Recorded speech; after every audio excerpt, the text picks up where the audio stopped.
One thing that actually slows us down as athletes or tightens us up completely is fear. And fear is one of those things that you need to understand and address.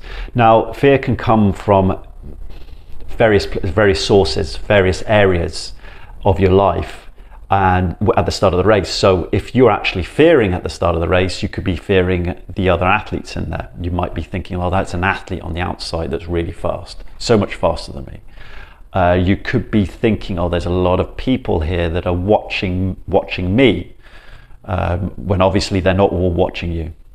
There could be the fear of failure, the fear of letting others down, and specifically your parents who might have been taking you to training, giving up a lot of your time to get you to training, to ship you there and ship you back. Your coach who gives up all of his time or her time to coach you. And all these things can play up and you don't want to let them down. And there's that fear of failure that comes up. This is something you've got to address inside of you and actually recognize, well, you've got to think in this aspect about where it's coming from and recognize where that fear comes from and address it, because it's doing you no good. Now, fear is going to come up. It's not that it's not going to do you good. You can actually turn it into fear, into energy, if you use it well. That's what Carsten Warholm does. So you can actually use fear turn it into a positive, but you can't let it, cripple you, because it will tighten you up if you allow it to overcome you, because the fear is going to prompt those kind of negative thoughts and promote more nerves at the start of a race and that high pressure. And so you cave into the fears, you cave into the thoughts, and you cave into, if that's the case, then you cave into pressure, and the pressure will tighten you up. And this is one of the things that handicaps athletes and sprinters all the time. So you've got to understand, wherever it is, wherever that pressure comes from, you've got to address it, get inside yourself, use your breath, and notice that the fear is just there either to help you or it's just insignificant. Okay, you've got to see it as insignificant. I say the word "so what." I use those words, and I've used it in a video before. Using "so what" to your nerves is one of those things that's saying you're not allowing them to take over you. You've got to focus. You know that you're going to run well. You know you're going to sprint phenomenally well, and that relaxes you. And it's not saying that you don't feel the fear. You'll feel it, but you don't get drawn in by it. That's the big thing. You don't get drawn in by the fear of failure, the fear. You just know that you're going to run well. You just know it. And once you know it, then the fear is going to come in and tell you, no, you're not going to run well. You haven't trained hard enough, or you've got that person on the outside that's going to make your race a misery. He or she's going to make. It's just going to obliterate you. It's going to run so much faster than you. All these thoughts are going to come into it. It's not useful to you. It's not useful to keeping relaxed. That's not going to keep you relaxed. So you need to recognize where that fear comes from. Is it the pressure you put on yourself? Is it the fear of failure?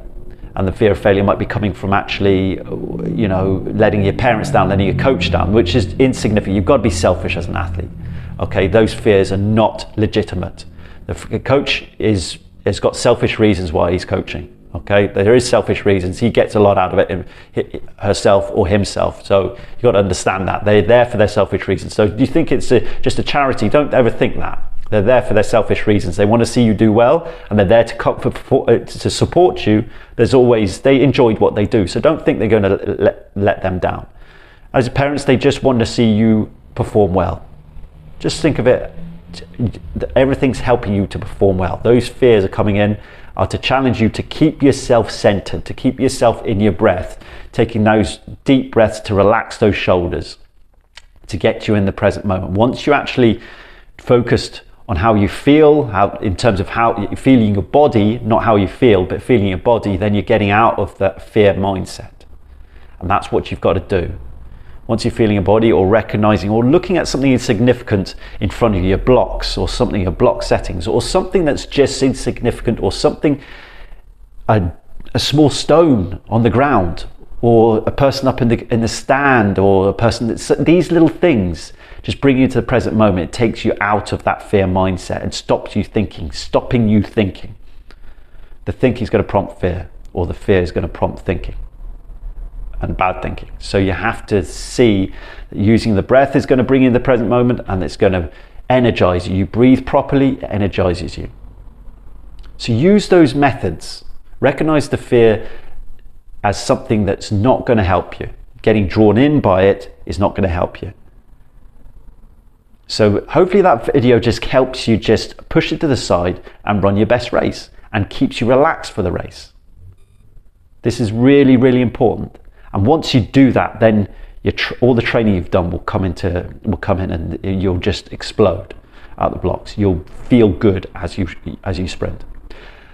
So hopefully that video was helpful for you. Please like, please share, please subscribe to my channel, because there's not many channels out there with this kind of information.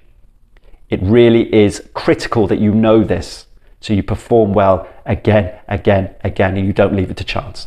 So that's all from me. See you in the next video.